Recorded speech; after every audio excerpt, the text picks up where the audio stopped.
Once upon a time there was an old goat. She had 7 kids. She loved them as much as only a mother can love her children. She was going to go into the forest, bring herbs and branches for lunch. She called all her children and warned them to be afraid of the evil wolf. He often pretends, but you can immediately recognize him by his rude voice and black paws. The kids understood everything and assured their mother that they would be very careful. The old goat set off calmly. Little time has passed. Suddenly, someone knocked on the door and shouted in a rude voice that the kids should immediately open it. But the kids from the rough voice realized that it was a wolf. They answered that it was not mother's voice. Her voice was kind and thin, and this voice was very rude, which means it was a wolf. Then the wolf went to the merchant and bought himself a large piece of chalk. He ate it, and his voice became thin. He came back, knocked on the door, and in a thin voice asked the kids to open it. The wolf put its paw on the window and waits. And the kids saw her and answered that the mother's paws were not black, but white, which means it was a wolf. Then the wolf ran to the bakery and asked to give him some dough. The wolf anointed his paw with the dough. The villain approached the door for the 3rd time, put his white paw on the window and knocked. They saw the kids that the paw was white, and thought that it was their mother. They opened the door, but there was a wolf in front of them. They got scared and began to scatter in all directions. One kid jumped under the table, another on the bed, the 3rd on the stove, the 4th into the kitchen, the 5th into the closet, the 6th under the sink, and the 7th hid in the grandfather clock. But the wolf found them all, opened its jaws and swallowed one by one. Only one thing he did not find: the youngest, who hid in the clock. Having eaten his fill, the wolf left. He stretched out on a green meadow under a tree and fell asleep. Soon an old goat came home from the forest. Oh, what did she see there? The door was wide open. The table, chairs, benches were overturned. The wash basin was broken. Pillows and blankets were thrown from the bed. She began to look for her children, but she could not find them anywhere. I called them by name, but no one answered. She went up to the clock, and in response there was a thin voice of the youngest kid. She took him out of there, and he said that a wolf came and ate everyone. How the goat cried for her poor children. Finally, she left the house, and the youngest kid ran after her. She came to the meadow, so a wolf was lying by the tree and snoring, so that the branches were trembling. She looked at him from all sides and saw that in his swollen belly something was moving and floundering. She guessed that these were her children, and was very happy that they were still alive. She told the kid to run home as quickly as possible and bring scissors, a needle and thread. Then the goat cut the belly of the wolf with scissors, and from there one kid stuck out its head. And then the others jumped out, all 6, and nothing bad happened to them. What a joy it was!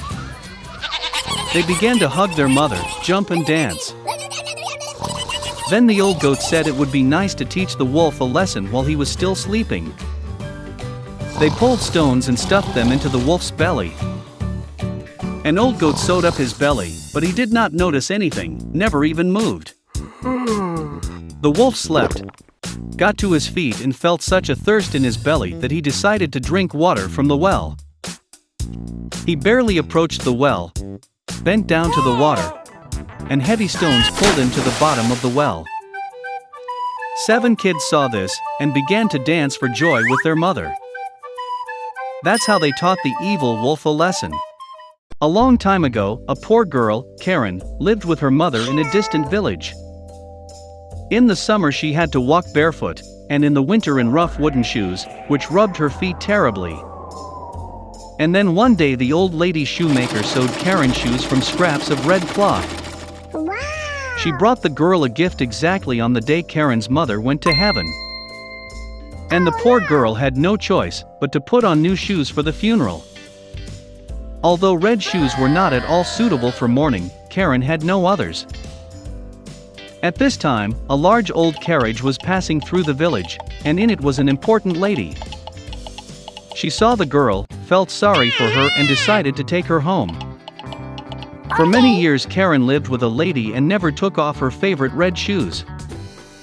But the girl has grown noticeably, and the time has come to buy her new shoes. So, the lady took Karen to the store. The lady was already old, and therefore could not see the correct pair of shoes. Then she asked Karen to choose the most modest black shoes to wear to church. But in the shop window there were bright red shoes. They were exactly like the ones that the shoemaker had once made for Karen. And so the girl told the lady that she had chosen the simplest shoes, and the mistress gladly paid for them. Sunday came, and the old lady ordered Karen to get ready for church. The mistress told the girl to dress modestly and restrainedly. But Karen so wanted to put on new shoes that she could not resist, and went to church in red shoes. And all the people in the service every now and then looked at Karen's feet. After dinner, the lady learned from the people that Karen had come in red shoes. The lady could not stand the shame and decided to go home early. But an old soldier was waiting for them at the church gate. Hello. He bowed deeply to the ladies, saw the red shoes, and began to praise them as never before. Nice. Karen danced with delight. And then her legs began to dance by themselves, as if the shoes had some kind of magical power. The girl was frightened, wanted to throw off her shoes, but they were tight. The shoes were firmly attached to her feet. And Karen had to dance. She danced through the fields and meadows, in the rain and in sunny weather, both at night and during the day. And then one night the girl found herself on the edge of the forest. It was dark and scary all around. Then suddenly a white light blinded Karen. It was an angel in a long white robe. Behind his shoulders were large wings that descended to the very ground. No. He looked at the girl sternly and said that for her deceit, pride and disobedience, she would dance for eternity, until she dries up like a mummy. Before Karen had time to say a word, the shoes grabbed her and led her on. For a long time, the girl's shoes were worn over the stones, through the thicket and thorn bushes. Sharp thorns dug into Karen's legs and scratched them bloody.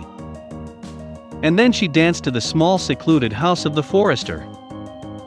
The girl sat down on the porch and cried bitterly. She managed to repent of her disobedience and most of all wanted to apologize to the lady. When the forester heard the girl crying, he took pity on her and decided to help. Then he took silver scissors and cut the red shoes. Karen was overjoyed to be able to control her legs again. Now, more than anything, she wanted to go home. The girl thanked the forester, and he presented her with his daughter's old wooden shoes. Putting on her shoes, Karen thanked her rescuer again and ran home. So, she raced through the fields, making her way through the forests day and night, until she saw the outline of her house. Then the girl gathered her last strength and rushed to the entrance. She ran into the drawing room, where sat a sad lady, who had been mourning her named daughter all week. Seeing Karen, the mistress beamed with joy.